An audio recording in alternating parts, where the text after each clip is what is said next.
Խաղաղությունը նաև այն է, որ արդեն ավելի քան 2 տարի Հայաստան-Ադրբեջան փոխհրաձգության հետևանքով ոչ զոհ ունենք, ոչ վիրավոր։ Հայաստանի Հանրապետության սահմանամերձ գյուղերում կրակոցի ձայներ չեն լսվում։ Ոչ միայն կրակոցի ձայներ չեն լսվում, այլև Հայաստանի Հանրապետության սահմանամերձ գյուղերում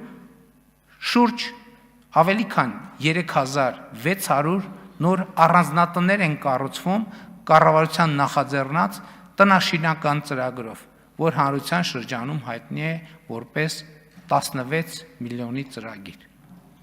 Ավելի քան 3600 նոր տուն սահմանամերձ այնպիսի բնակավայրերում, հարգելի գործընկերներ,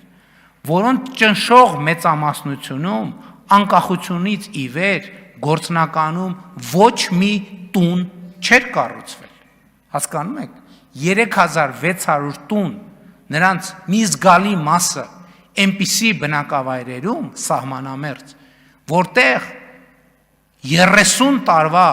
ավելի քան 33 տարվա պետության գոյության ընթացքում ոչ մի տուն չի կառուցվել։ Ավելին, հիմա այդ բնակավայրերում, նրանց մի մասում ոչ միայն տներ են կառուցվում են դպրոցներ, 18 դպրոցի կառուցման նախագիծ է իրականացվում, 21 մանկապարտեզի կառուցման նախագիծ է իրականացվում այն գյուղերում, որտեղ անկախությունից ի վեր այն գյուղերի իհարկե կան առանձին վերցրած տներ, առանձին վերցրած գյուղերում։ Հիմա այդտեղ 18 դպրոցի շինարարության եւ 21 մանկապարտեզի շինարարության նախագիծ է իրականացվել, որոնց մի մասը ավարտվել է, մի մասը կավարտվի այս տարվա ընթացքում, մի մասը կավարտվի 2027 թվականին։ Հաստատված խաղաղության շնորհիվ այսօր Հայաստանի Հանրապետություն ադրբեջանական երկաթուղիով ապրանքներ են ներկրվում։ Ադրբեջանից նավթամթերք են ներկրվում Հայաստանի Հանրապետություն, ինչի արդյունքում մեր քաղաքացիներն ու բնակիչները արդեն իսկ տասնյակ միլիարդների խնայողություններ են ունեցել, որովհետև ադրբեջանական նավթամթերքի ներկրումը ի վերջո այն վերջին գործոնն էր, որի արդյունքում մենք ավարտեցինք նավթամթերքի շուկայում մենաշնորհի կազմաքանդում օպերացիան, որը տևում էր 8 տարի,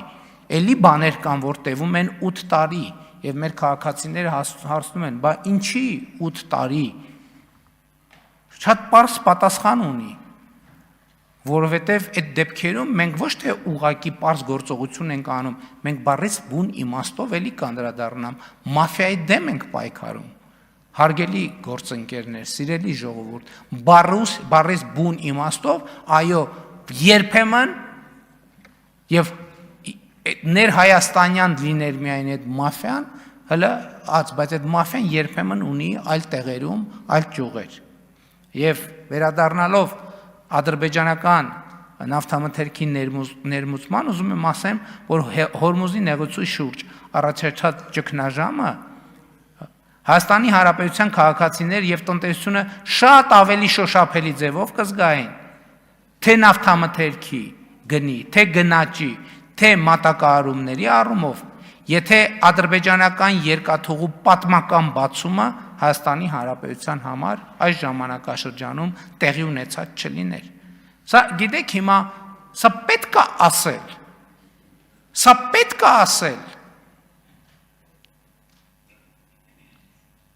Հիմա մենք մտնում ենք Թրամփի ուղի հանուն միջազգային խաղաղության եւ բարեկեցության նախագծի իրագործման փուլ։ Ուրախությամբ պիտի արձանագրեմ, որի հեճուկս միջազգային բարդ իրադրության, թե Ամերիկայի Միացյալ Նահանգների, թե Հայաստանի Հանրապետության, թե Ադրբեջանի Հանրապետության կառավարությունները տարածաշրջանային կոմունիկացիաների վերաբացումը եւ տրիպ նախագծի իրագործումը համեն են առաջնահերթություն։ Սա բխում է այն գիտակցումից, որ նախագծի իրագործումը մեր տարածաշրջանում երկարաժամկետ կայուն եւ հուսալի խաղաղության կարևոր հենասյուն է դառնալու։